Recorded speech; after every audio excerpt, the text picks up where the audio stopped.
Hey guys, it's Dr. Brandie for another episode of Pregnancy Pain Sucks. I got my doggies underneath the desk and I wanted to talk to you guys about something personally myself. I tried to make a number of social media videos yesterday highlighting what I'm seeing. So I've been in practice for almost 25 years. And during that time, I have been really lucky that I have alliances with OBGYNs that I know. It took me a while to get them to trust me, to exclusively refer to me. And what I'm seeing by going out into the community and visiting new OBGYNs is starting over, frankly. And it's really hard. And it's something that I didn't expect.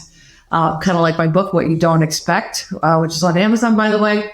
But what I'm starting to see is facing and actually experiencing what's happening and why is there an issue with me seeing the end result, which is a patient who's coming into my office who feels completely dismissed, feels that they had to find me on their own, and doesn't understand why this is not talked about. So I want to talk to you a little bit more. I decided to put this on my podcast as opposed to making social media posts about it because that would be way too long. But here's what I'm seeing of why your OB may not be inspired to refer you to someone else. Originally, what I thought is that OBs have one of the highest malpractice rates, not because they're dangerous at all. Birth is a very athletic event. It is at times, risky event. Most of the time, it is a natural process that can happen without intervention. It's a really natural event. But at the same time, in saying that, being a forehealth paramedic, there's a lot that can go wrong, not to scare anybody of that. But because of that, there is a lot of risk in that. It is something that just goes along with it. And a lot of my friends who are OBGYNs are not delivering babies anymore. So they're just doing GYN because that's the part where things can go off the rails. And it's sad. There's stuff that does happen where people do some horrible things. So if that's happened to you and you suffered at the hands of a doctor who made a mistake or just didn't care, I send you so much love because it has to be so traumatizing. But a lot of the times it's nothing that anybody could have seen coming. It's a lot of times not anything that they could have prevented. So saying that, OBs have a lot of malpractice, probably more than a lot of people make in a year, that they have to pay to an insurance company to protect them against lawsuits. And because of that, there's a lot of risk with making a referral. Anything that they say to you, they could get in trouble with. So say they referred to another chiropractor and that chiropractor hurt you, you potentially could sue them. So when they refer to somebody, I always said that it's a huge thing of trust for them to say, go see Dr. Brandie, because they're saying, I trust her enough that if something happens, I can get in trouble for it. And that's why it's meant so much to me. It's such an honor to see their patients because of that trust. And I would never violate that trust. So in saying that, when I'm having these lunches, they're getting lunches with different people every day. The dirty little secret with your doctor's office, your OB's office, is that people are trying to constantly sell them. And what that involves is just like a drug rep, if you guys have ever experienced seeing that process, which has had a lot of legislation and a lot of parameters that they can't entice doctors like they did. But literally every day when they have lunch, there's somebody that's going to buy their entire office lunch, typically catered, typically a really nice lunch, to get in front of the doctor for 5 minutes max. And what that is if you could think like a human being, the doctor has spent all morning seeing patients. They're exhausted. They just want a moment of peace. And their lunch is spent listening to somebody give them a sales pitch. And I don't envy that because I would want to relax. I would just want to be a human being for my lunch. But typically there's somebody at lunch either, as I said, hawking the newest medication, the newest medical device, And then us chiropractors, right? If you're looking to expand your chiropractic reach, we're going to be in there in front of them because you get 5 minutes of their attention to have them know about you. And so when I'm doing these lunches with the newer offices, what I'm saying is so out there. And what I'm saying is that women deserve better.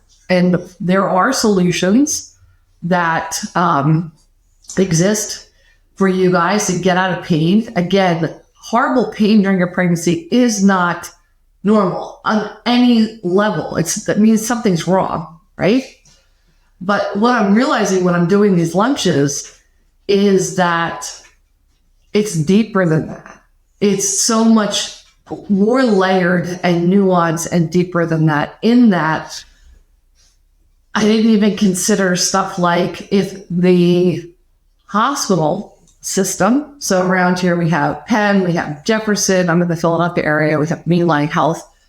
They have a system that if that OBGYN works for the system, in the hospital system, they're expected, and it's tracked with their statistics of who they refer to.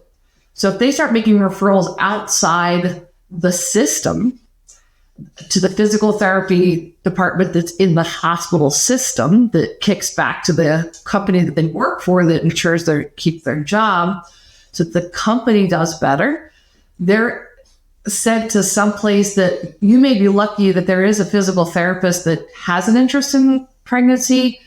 But if you're 8 months pregnant, 7 months pregnant, you're in the same physical therapy class as some grandma that ruptured her rotator cuff that's getting some therapy, or Chad that is trying to improve his golf swing.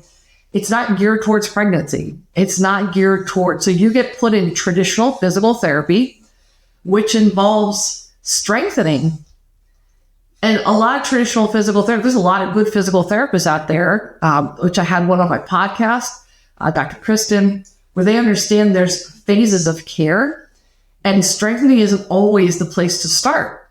So if you're in a place that doesn't do pregnancy a lot, or they just dabble in it, like a lot of chiropractors where they just dabble in it, when you have something that is a temporary vulnerable position that's very nuanced and niche, you're going to not get results. So when I'm meeting with a lot of the OBs, they're like, oh, my patient didn't get results. Yeah, because they put a hot pack on her back and called that therapy. Because you can't do a lot of therapies when you're pregnant. They started them out with strengthening. It made them worse. They told them to put heat on an inflamed area. These are the things that are happening.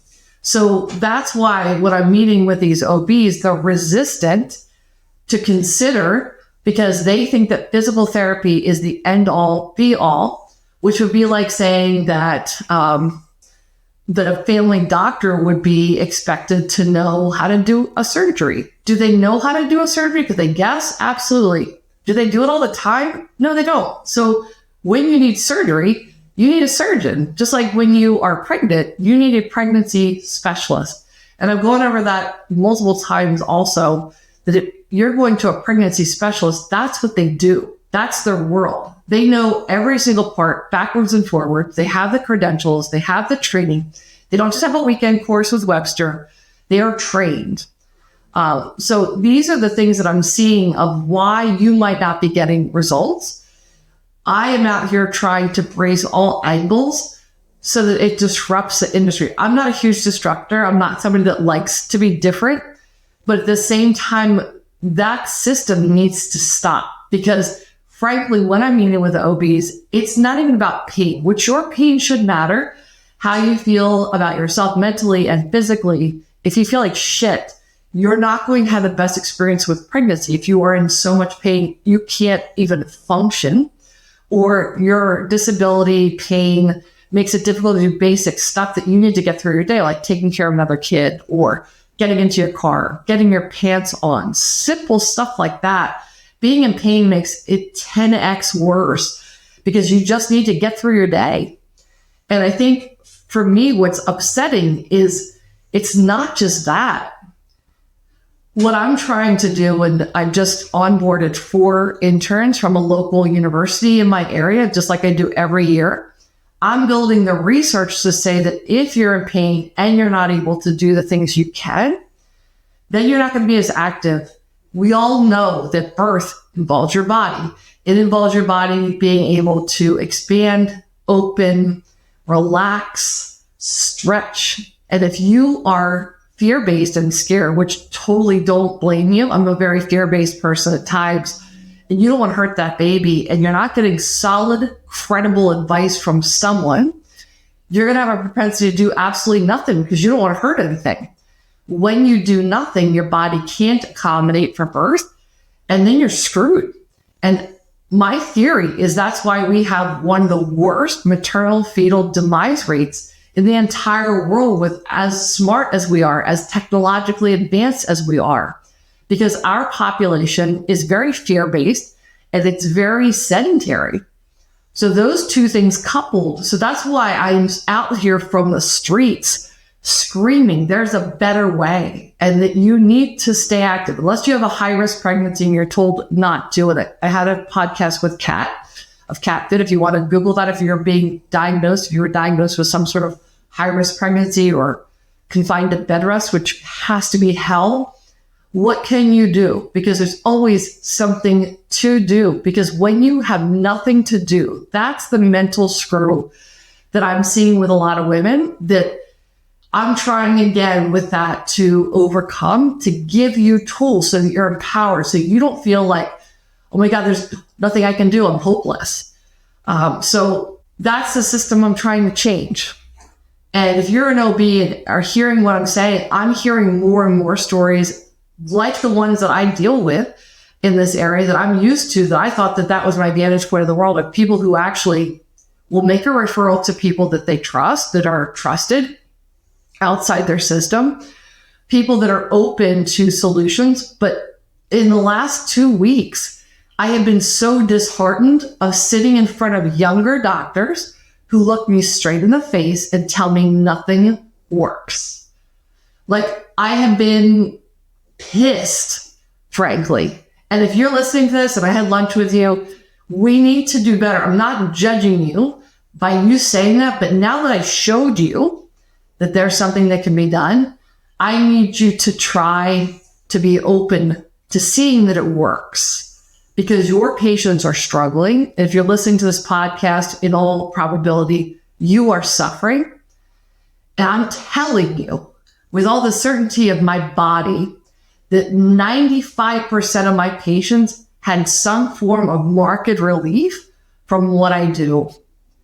I'm not obviously Jesus, that I can cure everybody, but it got women to a point where they didn't want to shoot themselves, or they felt like they could do it, or at least they understood what was happening, so it wasn't so scary that it felt like they were splitting apart and that they were doing something wrong. So that's why I need OBs to do better. And you might sit here and say, why you as a chiropractor, how dare you say that to me because you don't sit in my shoes? You're still a human being. We all took an oath to do no harm. And as a human being who got into the field to care about people, care that that woman deserves the best pregnancy she can have, whatever that means, however she can best function, best move, best feel like that she has a support system, that she has people who cares, who don't gaslight her and tell her that this is completely normal, when that is a bold-faced lie. I'm not going to stand down. I want to break apart the system that money and ignorance leads why women don't get more help. And I'm on the back end trying to train chiropractors, from being a paramedic before, how to brace them as fast as I can on why this is so important that they do this right. Because trust in business and as a doctor is everything. And if you don't know what you don't know, I need you to know it. I need you to be aware that there may be things that you don't know. If you don't do this, I've lived and breathed this for almost 25 years, and I've seen it in the field, And I've also been a mom who had preeclampsia and had a blood pressure of 220 over 120, where they took my baby at 34 weeks. I've lived it. I've owned it. I own this space. I know this space. If you're an OB listening, I would love to collaborate with you to help you understand what can be done, how to spot a great chiropractor. If you're a chiropractor, I would love to help brace you on what you need to learn. And if you're a woman, I would highly recommend going to my website. I have so many resources to help you understand that you're not alone. I want to empower you. I want to educate you. I want to show you you're not crazy. You're not expecting too much. You're not doing it wrong. So this is Dr. Brandie for another episode of Pregnancy Pain Sucks. As I said, please comment in the comments below if you're any of those things. I would love to hear your thoughts, because there's a lot of people doing it right. If your OB is doing it right, please let people know that they are and highlight them and give them a little shout out. If your chiropractor is doing it right, or if you just need some support, I'm here for you. But have a great week. This has been another episode, as I said, with Pregnancy Pain Sucks, and I'm signing off.